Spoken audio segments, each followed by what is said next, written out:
प्रणाम। जय गुरुदेव। जय जय गुरुदेव।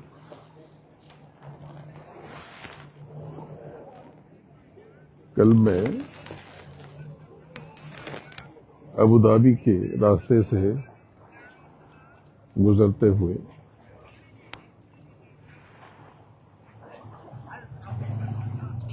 सुबह सुबह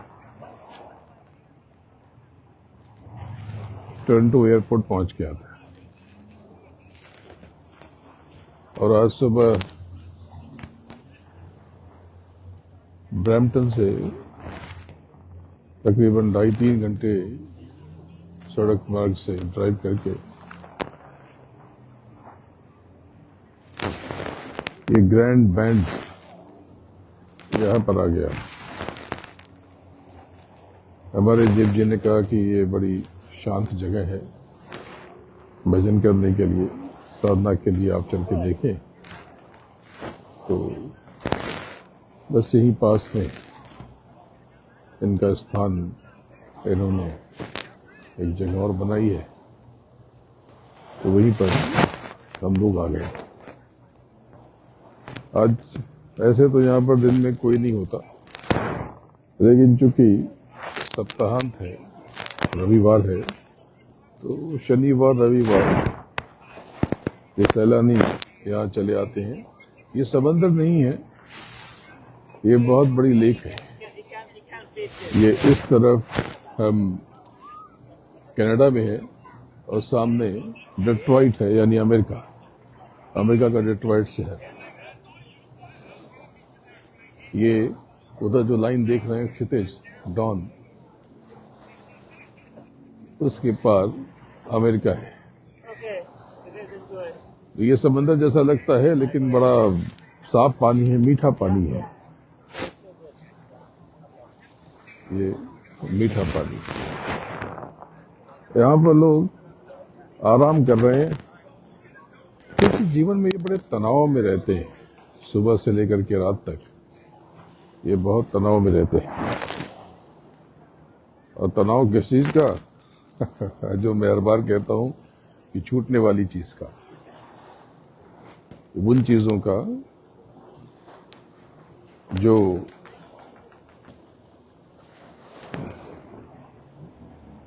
यही रह जाएगी।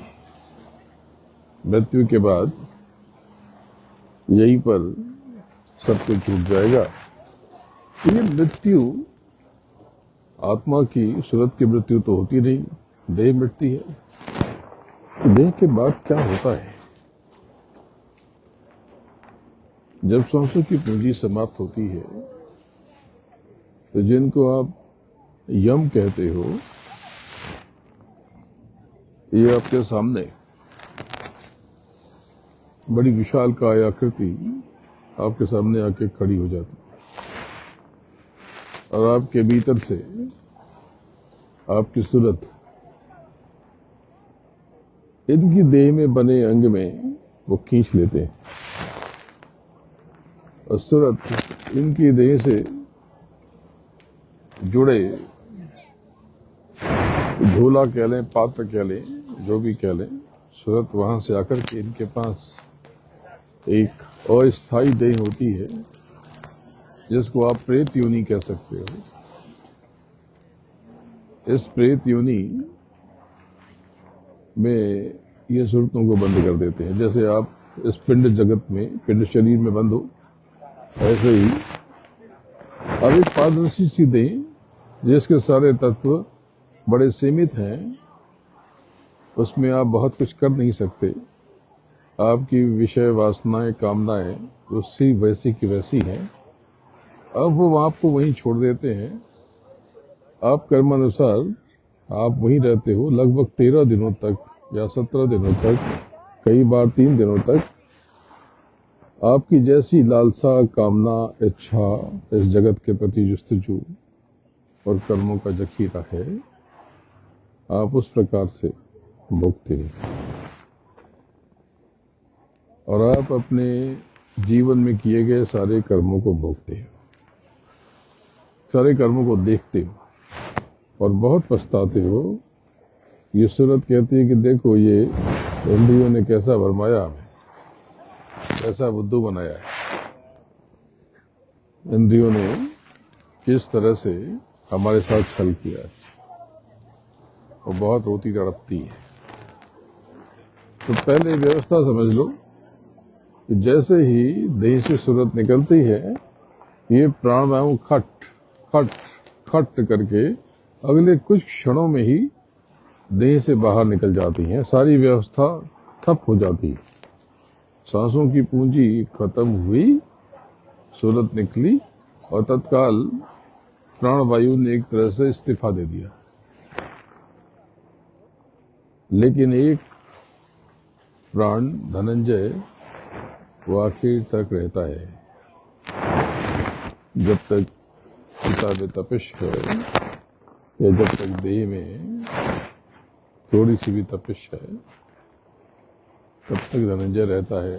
तो हिंदुओं में जो विधि होती है, देह को जलाया जाता है और वो अग्नि बुझने के बाद चिता की राख ठंडी होने तक धनंजय वहां पर रहता है।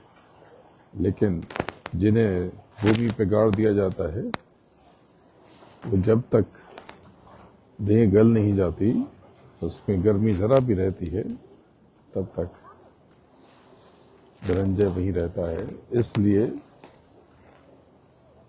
अंत्य विधि में सबसे श्रेष्ठ अग्नि के हवाले कर देना होता है।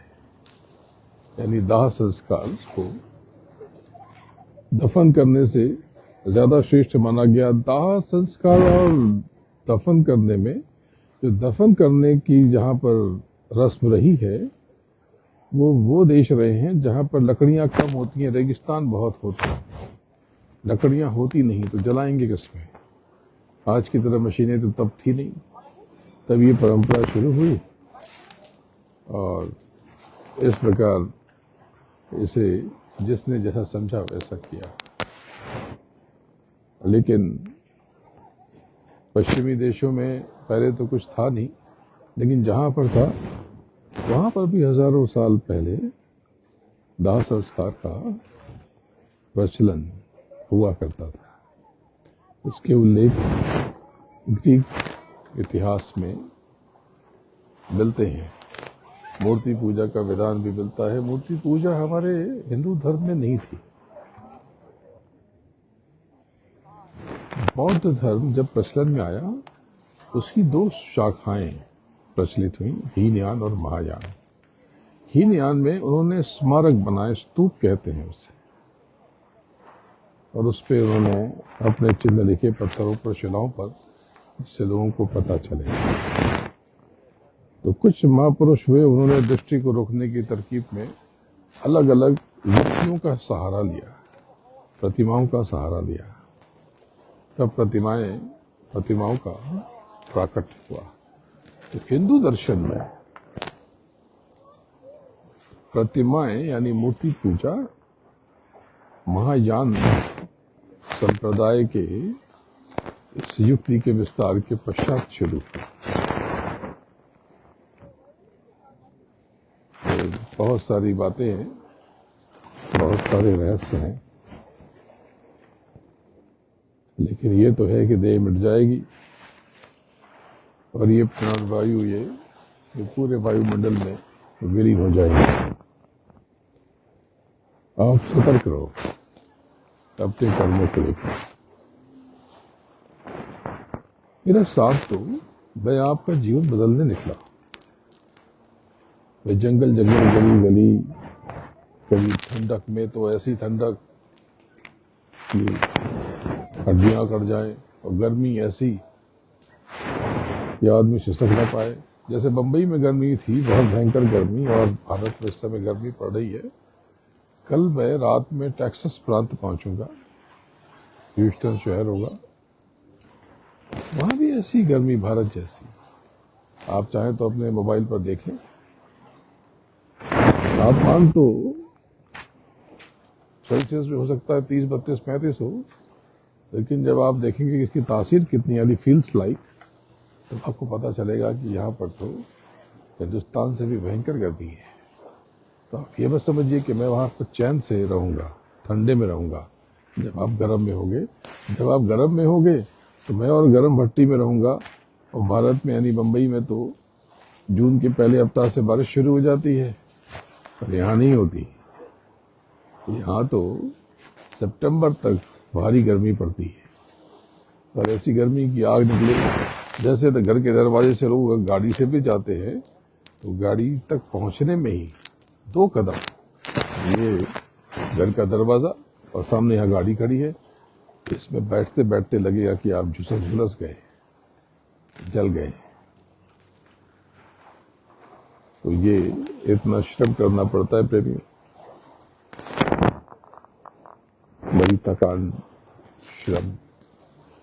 ये कोई सैलानी जगह नहीं है, यहाँ दूर से दिखने में ये मनोरम दिख रहा, लेकिन ये तो अभी आज आया हूँ, यहाँ से तो अभी चला जाऊंगा। यहाँ से गुजर रहे थे तो मैंने पूछा क्या है, तो बताया कि यहाँ पर ये लेक है। तो मैंने कहा ठीक है, जरा मनोरम जगह से अपने प्रेमियों को संबोधित करते हैं, वो भी घूम लेंगे, वो भी घूम लेंगे। तो मुझे हमारे देव जी कह रहे थे कि यहीं पर एक आश्रम के लिए जगह देख ले। मैं मुस्कुरा देता हूँ इन सब बातों पे, ये सब इतना अनिवार्य नहीं है। अनिवार्य यह है कि आप जागें और मालिक का संदेश, सदगुरु का पैगाम आप नए प्रेमियों को बताएं, लोगों को जगाएं, जन जन तक पहुंचाएं। उनको ये बताएं कि एक बार अनुभव करके देखें। साधन भजन, जो ध्यान भजन की युक्ति, एक बार नाम दान लेकर के अपने भीतर उतर के तो देखें, कोई धोखा नहीं है, कोई धोखा नहीं है। जाने कितने प्रेमी इसका साक्षात अनुभव कर रहे हैं अपने जीवन में, सदगुरु की दया का, गुरु महाराज की मेहर का अनुभव कर रहे हैं। नामदान का अर्थ ये नहीं है प्रेमियों कि कोई नाम सुना दिया गया। नामदान का अर्थ है कि नामदान लेते ही आप एक सुरक्षा घेरे में आ गए, कवच में आ गए, आप एक शील्ड में, छाया में आ गए। नामदान बहुत ऊंची बात है, छोटी बात नहीं है। नामदान का अर्थ है कि गुरु अब आपके साथ है, आप पर गुरु की कृपा दृष्टि है, दया दृष्टि है।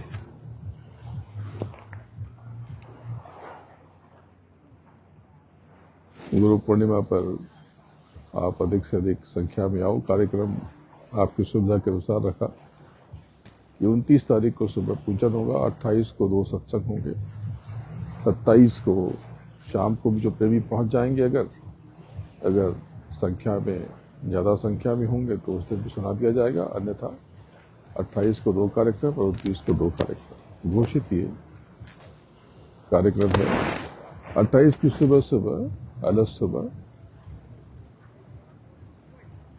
पूजन होगा, आरती होगी बिन घृत की, और पूजन होगा मौन में उतर के, दोनों आंखों के बंद में। बिन घृत दीप आरती साजू, दो अखियन बजथारे। और फिर 29 तारीख को शाम को छोटा सत्संग करके मैं वहां से रवाना हो जाऊंगा। मुरादाबाद से मैं रवाना हो जाऊंगा, क्योंकि 30 तारीख को नवी मुंबई में काफी संख्या में प्रेमी इकट्ठे होंगे, और बहुत से प्रेमी तो साथ में ही आएंगे, साथ में आएंगे। तो आप ये जरा ध्यान में रखें। मैं आपका मुरादाबाद में इंतजार करूंगा। 14 दिसंबर से 24 दिसंबर नवी मुंबई, साकेत महादेव के।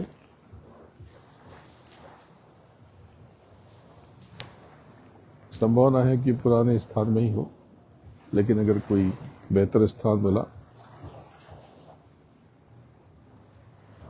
तो आपको बताया जाएगा। लेकिन अभी तक तो कोई ऐसी बात नहीं है उसी स्थान पर कार्यक्रम होने की संभावना अधिक लगती है, लेकिन स्थान की घोषणा बाद में हो जाएगी। शहर की घोषणा हो चुकी है, नवी मुंबई तिथि की घोषणा हो गई। पूर्णावती पूर्णिमा के दिन होगी और पूर्णिमा 24 तारीख को है, 24 दिसंबर। अच्छा दिन है, छुट्टियां स्कूल की शुरू हो जाएंगी। 25 तारीख को ईसाइयों का महापर्व क्रिसमस होगा और उसके 6 दिनों के बाद अंग्रेजी कैलेंडर का नया बरस होगा, नया साल।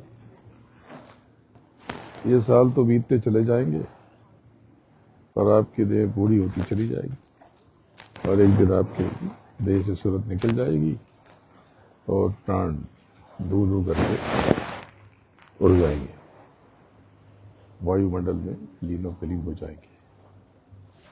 समय रहते ही आप इस तथ्य को और सत्य को पहचान लो तो बड़ा अच्छा है। आप सबको बहुत याद करता हूं।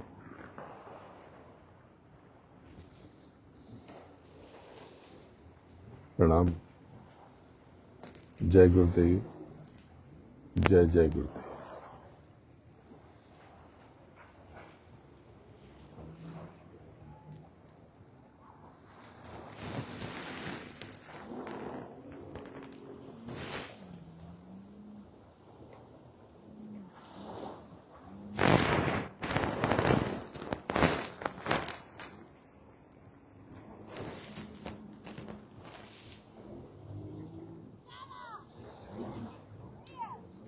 यहाँ का पानी हरा हरा है,